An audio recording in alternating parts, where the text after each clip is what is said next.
Love is at the root of everything. All learning, all parenting, all relationships, love or the lack of it. And what we see and hear on the screen is part of who we become. He had a singular vision of kindness and love. But a question that I think of a lot in terms of Fred is whether his attempt to influence America succeeded or not.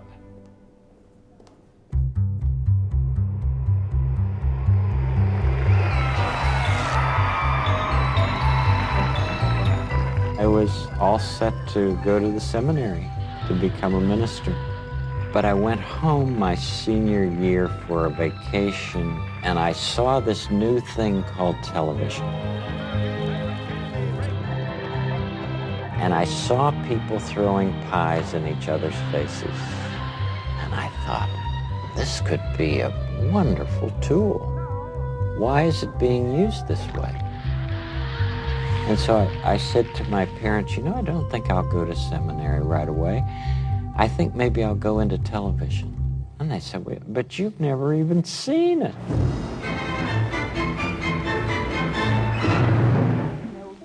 Nobody wanted to do a children's program. And I said, well, we need a children's program.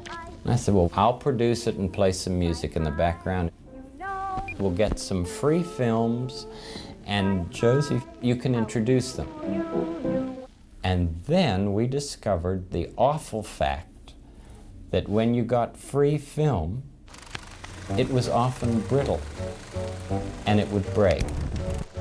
And if you were on the air live, you had to do something. Somebody had given me this little tiger puppet. I pushed it through the clock and said, "Hi, Josie, it's 5:02 and Columbus discovered America in 1492. And then just went right back in. And that's how the puppetry began. We never expected to use puppets. There's so much of it was the necessity being the mother of that invention. My friend, Daniel Striped Tiger. How do you do? What's the matter? Over time, Fred became unsatisfied with the Children's Corner. He thought that it was simple and slapstick. And he said he really wanted to concentrate on the seminary, so he wanted to stop for a while.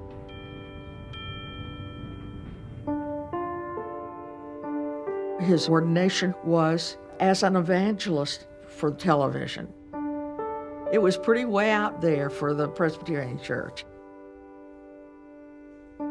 With television, Fred wanted to focus on the very young. Back in the 1950s, there was a school of people at the University of Pittsburgh looking at early childhood education.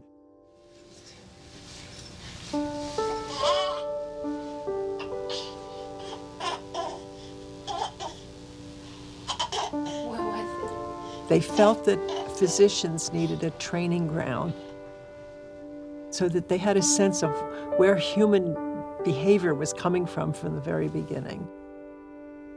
Dr. Benjamin Spock was part of it. Barry Brazelton, the famous pediatrician, was a part of it. Erik Erikson, the extraordinary psychologist, was a part of it. And Fred's part of that group. He became part of the group as a student of Margaret McFarland. Fred, I think to the child, the television program between you and the child is a real relationship. For him to say the feelings of a young child are every bit as powerful as our adult feelings. He was radical. I know everyone says that, but he was radical. I've always felt that I didn't need to put on a funny hat or jump through the hoop to have a relationship with a child. There was a whole spiritual dimension to his work in the television business, to be inclusive. He did this without ever identifying himself as a minister. He didn't wear a collar, he wore a sweater. And he preached in that context in a way more effective than anyone I've ever seen, because it wasn't a sermon like an oratorical thing. It was a communication right into their hearts.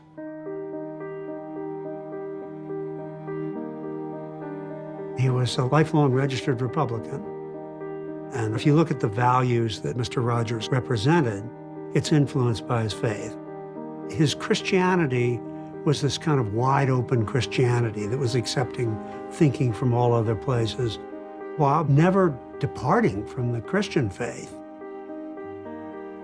Fred's theology was love your neighbor and love yourself. And he saw that communication as the most deeply spiritual thing that he could be doing.